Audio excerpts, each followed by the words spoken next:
estás, Dani? Te saludamos, estás en el norte de nuestro país, ya se decía que ahí se había detectado este primer caso en un ave muerta, en un lobo marino, son muchas las preguntas que tenemos. Después hubo, entiendo, sacrificio de 40.000 aves, digamos, y se repitió por muchos días y por muchas semanas, Daniel, querido, por parte de la autoridad. No, mira, aquí no hay riesgo de contagio persona a persona, esto está absolutamente circunscrito. Perdón, ¿es poco probable? Es poco probable. ¿O está completamente no, yo creo descartado? yo creo que ya no es poco probable, es probable, digamos, pero hace 2 semanas atrás, no sé si tú coincides conmigo, las autoridades llamaban a la total calma y veían este escenario súper poco plausible. Y hoy día, bueno, ya tenemos un caso. Yo no sé si la transmisión humano a humano se podrá concretar o no, porque, bueno, ¿cuál es el antecedente que existe? Está grave. Vamos entonces con Daniel Silva desde el norte de nuestro país. Dani, un abrazo grande. Vamos con esa información. ¿Cómo estás, Karen? ¿Cómo estás, José? Bueno, son varias preguntas, son muchas las preguntas que han hecho. Vamos a tratar de responderlas todas, evidentemente. Lo primero, José, es que sigue siendo algo improbable. Es decir, sucedió, por tanto, estadísticamente puede pasar, ¿no? Esto se había advertido. Estaba viendo los últimos reportes que ha hecho la OMS respecto de esta enfermedad, ¿no? De este virus, el virus tipo A, H5. Nosotros ya conocíamos esto, acuérdense ustedes, del 2009 con la AH1N1, ¿se acuerdan? Esto es un virus que está en una influenza aviar que muta mucho, muta muy rápido, por lo tanto esto podía suceder. Ahora, esta cepa en particular comenzó los primeros casos en el año 96 en China, en aves de corral, en aves silvestres también. Y había habido pocos casos de humanos hasta ahora en todos esos años. Lo que pasa es que esto nunca se había traspasado a América. Y el año pasado llegó a Estados Unidos y comenzó a viajar con las aves, con las rutas migratorias de las aves. Se empezó a traspasar porque es un virus, una cepa bastante contagiosa, muy virulenta además. Entonces las aves silvestres empezó a generar un desastre importante y empezó a viajar por Sudamérica. El año pasado vimos cómo iba bajando desde Estados Unidos hasta acá. Llegó a Chile a finales del año pasado también con los primeros casos. Inicialmente y principalmente todavía se trata de una enfermedad que está radicada en aves silvestres y que luego se pasa a aves de corral. Pero se han dado algunos casos en humanos. Estaba viendo un reporte, son más de 200 casos en humanos que se ha dado. En el mundo sí. Suena como que todo... Sí, lo que ocurre es que yo no sé, ahí bueno, tú sabes más, pero efectivamente, como tú dices, ave silvestre, luego ave de corral y ha crecido, digamos, los casos en animales, en aves, obviamente, y también hay un grupo de casos de 200 más o menos de ave a humano. Yo no sé si de humano a humano, porque ahí la cosa se pone ya más complicada. O sea, si tú logras comprobar que existe transmisión entre personas, estamos en un escenario muy... Ahí se pone de castaño a castaño oscuro. Aislado, ¿ah? Porque bueno, yo creo que las dudas son súper pertinentes. Ahora, a propósito el virus de que no se sabe efectivamente si puede pasar. ¿Es el H1N3 o el H1N1? Es que ya me perdí. No.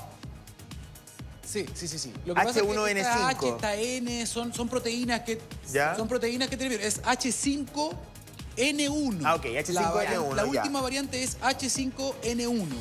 En este caso, este hombre de 53 años de la región de Antofagasta, ese es el caso en Chile, sabemos ahora por certeza absoluta que es una influenza tipo A, es decir, es aviar, y que es H5. Ese N1, que es algo más específico, todavía tiene que definirse si es N1, lo más probable es que sí lo sea, porque es el virus o es la cepa predominante en este momento. Pero ya es H5 y por lo tanto ya se encendió la alerta. Sí. El otro caso muy mediático fue en Ecuador, una niña de 9 años en enero. Este es el segundo caso que está completamente contenido. Karen, me estaba preguntando algo. Sí, a propósito de esto de la transmisión por parte de un ave, fíjate que las enfermedades que llegan también desde los animalitos, recordemos la porcina, la gripe porcina, bueno, el COVID además también, ¿no es cierto? También se hablaba de este murciélago. Oye, del HIV en adelante, todas las grandes infecciones... El anta, bueno, son muchas las enfermedades que también pueden llegar, sí, por parte de estos vectores de los animales. Preguntarte también por los lobos marinos. Entiendo, Daniel, que se estaba investigando, estudiando, primero si la familia de este hombre de 53 años, que se encuentra grave, estable, pero dentro de su gravedad, también podría estar con alguno de estos síntomas parecidos a los que tiene él. Y si también pudo haber sido un lobo marino y su manipulación el que pudo haber transmitido esto. Tú dices de ave al lobo, de lobo al hombre. Así es. Esa es una de las teorías que existe. Esto es un dato interesante el que mencionas, Karen, porque en este momento este virus ataca principalmente a aves, eso lo hemos dicho, pero también ya está completamente comprobado que ha habido traspasos de aves a mamíferos marinos, claro, a lobos, también a los pingüinos, que sí son aves, no son mamíferos, pero también a pingüinos. Estamos hablando también de chungungos. De hecho, nosotros estamos acá en la caleta de Chungungo, en Coquimbo. También ha habido chungungos que han estado contagiados. Y se ha visto un comportamiento errático de muchos animales, de toda la fauna marina. Por eso que el llamado también a la población, y esto es muy importante todavía, es que cuando usted vea un animal silvestre que está deambulando, que se está comportando de manera errática o que está en la orilla de la playa y que no se escapa de las personas, ojo, no es algo divertido, no se acerque, llame al SAC o llame a hacer una pesca. Sí. Ahora, eso es muy importante. Dicho eso, todavía no se sabe bien cuál fue el vector en este caso. Ustedes decían, muchos animales han generado, claro, grandes enfermedades, lo sabemos. Hablamos de los ratones, hablamos de los murciélagos. Sin embargo, el principal vector de enfermedades infecciosas históricamente han sido los mosquitos. Mira. Pero sí, efectivamente, eso se llama zoonosis, cuando se pasa de una especie a otra. Claro. En este caso tenemos una zoonosis de un animal que no sabemos todavía a un hombre de 53 años. Ahora, ¿continúa siendo algo anómalo? ¿Continúa siendo algo improbable? Es improbable todavía. Y lo otro que ustedes preguntaban y que es importante que la gente lo sepa, no existe evidencia de contagio de persona a persona. Súper importante. Eso todavía no existe, no se ha registrado. Pero no se descarta, que yo creo que eso es súper importante decirlo, porque por algo también lo tienen aislado, bueno, está con enfermedad mira, Karen, también, o sea, una neumonía súper grave. A partir de la pandemia, todos, digamos, conocimos algo más de la dinámica viral. Y la dinámica viral, y lo va a decir mejor Claudia Saavedra que yo, por supuesto, que es nuestra invitada que está con nosotros, microbióloga, que nos reta Hola, todo Claudia. El rato, Bienvenida. que nos ayuda, que nos entrega antecedentes. La dinámica viral implica los virus para poder sobrevivir tienen que hacer cambios genéticos. Yo no desconozco si existe algún virus que nunca haya mutado. Entonces, cuando tú tienes una transmisión de un animal a un humano, la transmisión de humano a humano, o sea, el virus necesita vectores y los va a buscar y va a buscar nichos ecológicos donde poder seguir reproduciéndose y sobreviviendo. Y eso implica modificaciones genéticas que el virus puede realizar o no, Claudia Saavedra. Buenos días. Bienvenida. Gracias por la invitación. Retomando tu cuento, porque me enredé, yo no lo entendí tanto lo que explicaste. Lo que yo quiero decir es que la transmisión, no hay, creo, no sé, tú me ayudarás, pero que uno no podría decir, no, mira, este virus no va a haber transmisión humano-humano, no, es imposible.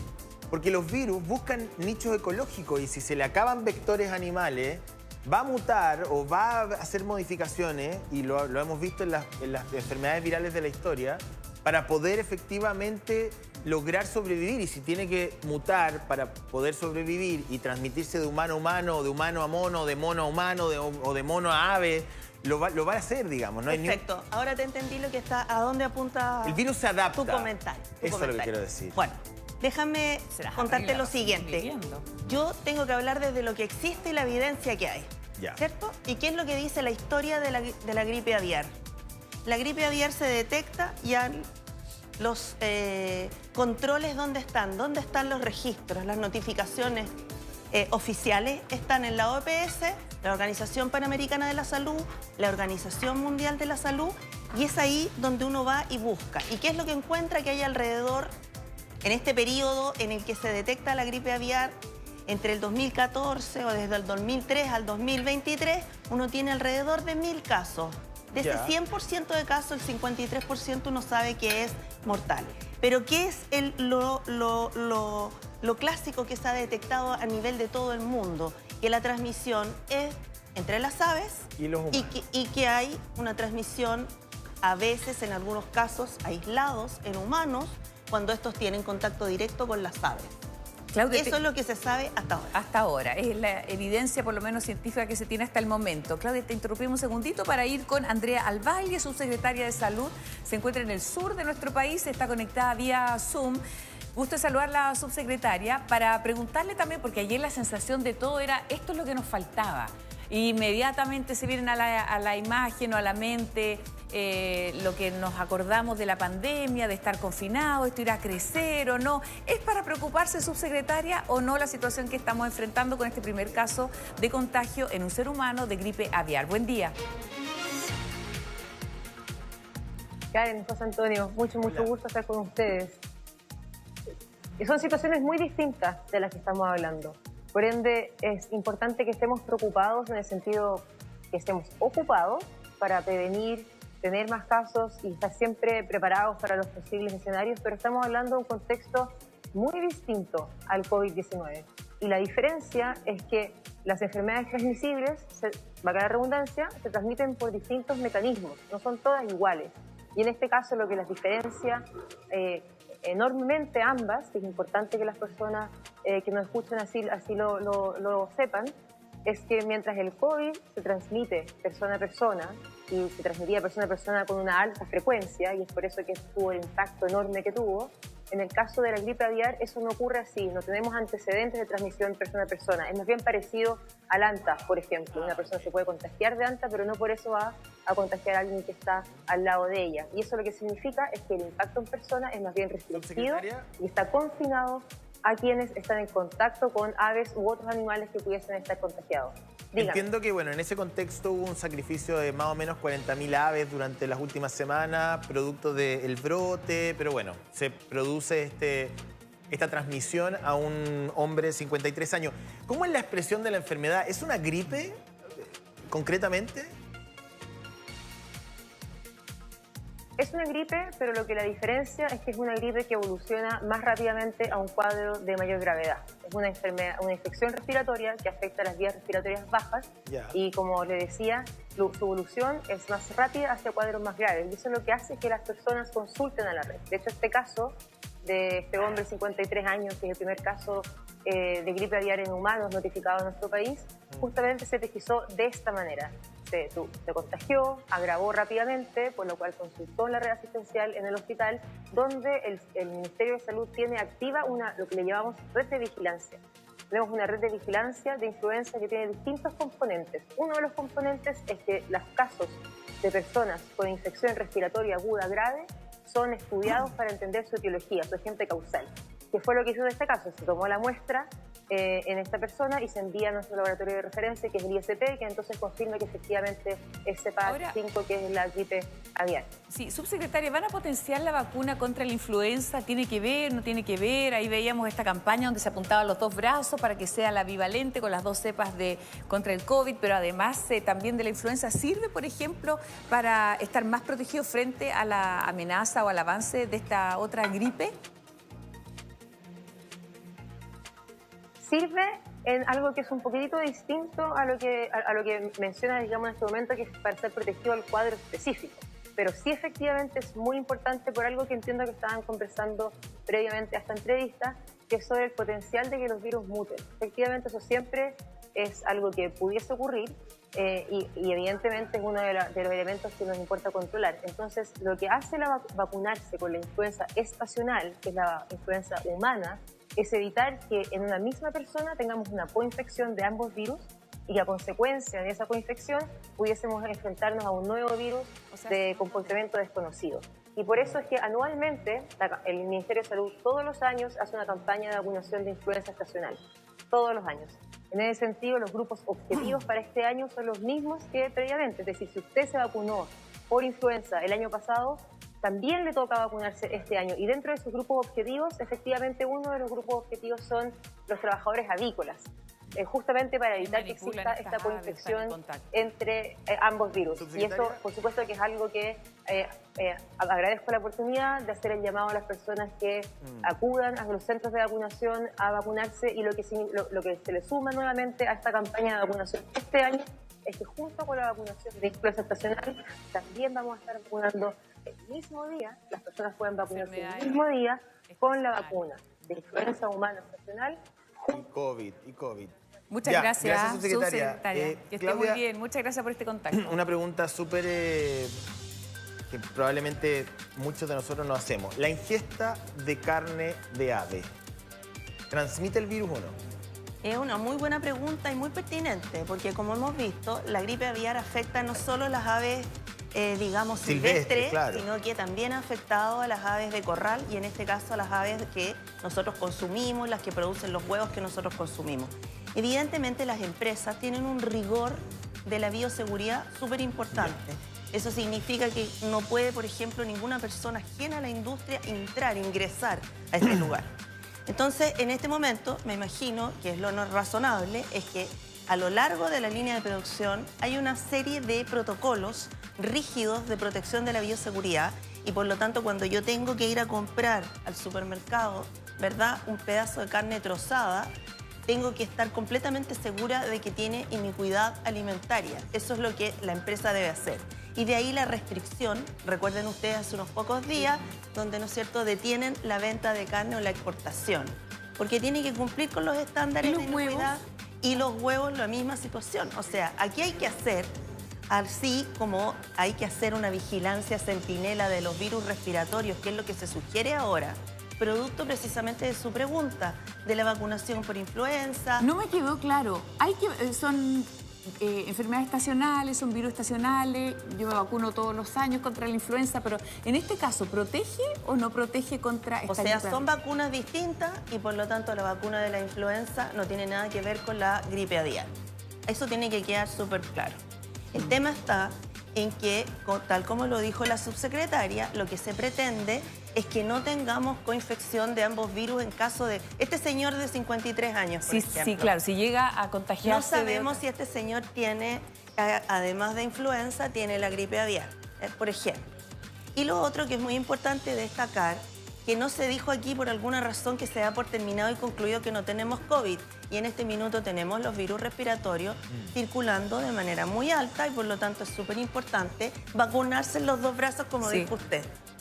¿Cierto? Vale. Perfecto. Daniel, bueno, me imagino que hay algo de preocupación, pero bueno, la subsecretaria al menos dice la situación está controlada, hay biocontrol, digamos, en los procedimientos. ¿Tú tienes más detalles de lo que se va a hacer durante los próximos días? Mira, yo quería agregar un par de cosas. Saludo también a la microbióloga que está en el estudio. Me encanta que haya una científica en estudio hablando de estos temas. Durante el día de ayer, además, y durante la pandemia también generé muchos contactos, además, con un montón de virólogos, infectólogos, microbiólogos. Y ayer conversé con muchos de ellos respecto de esto. Y solamente un par de cosas que se pueden aportar en este contexto. Esta pregunta respecto de si la vacuna contra la influenza estacional puede de alguna manera entregar algún tipo de protección cruzada, un porcentaje de protección cruzada. A mí me habían comentado que era positivo, es decir, que te podía dar un porcentaje de protección, no se puede estimar cuánto. Dicho eso, la propia ministra dijo ayer que hay tratamientos antivirales en todo caso y además yo puedo agregar que hay al menos 2 vacunas que ya han sido aprobadas contra esta cepa específica por la EMA en Europa y también por la FDA en Estados Unidos. Hay vacunas también específicas. Es muy distinto la situación del SARS-CoV-2 o de la enfermedad de la COVID-19, ¿no? En ese sentido hay que hacer una diferencia. Y lo otro, José, los virus de influenza, por el tipo de virus que son virus que mutan mucho. Por eso uno tiene que hacer campañas de influenza todos los años porque el virus va mutando.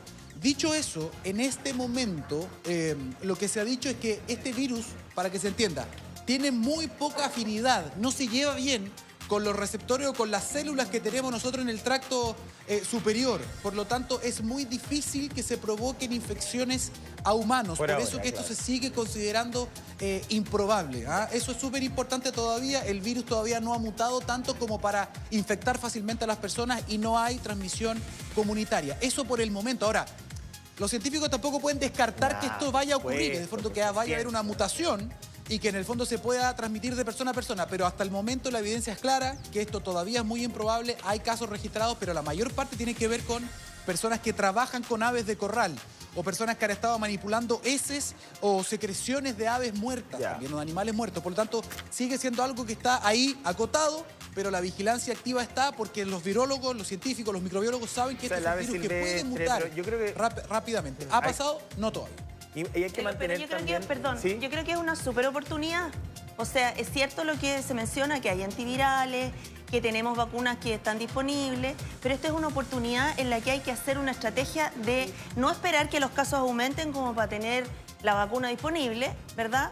Y no seguir haciendo esta vigilancia cuando encontramos el ave muerta, sino que la idea es hacer una vigilancia centinela previa. Permanente. Y, por ejemplo, actualmente creo yo que las instituciones encargadas, tanto como el SAC, el Cernapesca y la Organización Mundial, y el ISP, están haciendo un gran trabajo, pero aquí hay algo que aprendimos de la pandemia. Y esto hay que hacerlo a lo largo del país. Hay que hacer, por ejemplo, convenios con las universidades que son capaces de hacer eso, que podrían potenciar, por ejemplo, en el norte, donde aparecieron los primeros casos de los lobos marinos, acuérdense ustedes, ¿verdad? Y ahí es donde se podría potenciar la vigilancia. Yo creo que también Chile tiene que recuperar la capacidad de sintetizar vacunas. En algún momento lo tuvimos y la perdimos. Y yo creo que hoy día la fortaleza de un Estado no solamente se mide en lo militar, en lo financiero, sino que también en lo biológico, también en lo clínico. Y yo creo que después de la hay grupos que pandemia, ya están trabajando, digamos, en ver si pueden generar una vacuna. Entonces, ¿Puede ser una pandemia esta, Claudia? Yo creo que en estos tiempos uno no puede ser categórico. Yo creo que es medio difícil decir, por ejemplo, se especula que lo que me acabas de preguntar tú. Yo no puedo hacerlo. Tú me dices, la vacuna de la influenza protege. Claro, podría tener una cierta protección cruzada, pero no hay evidencia hasta ahora. ¿Te fijas?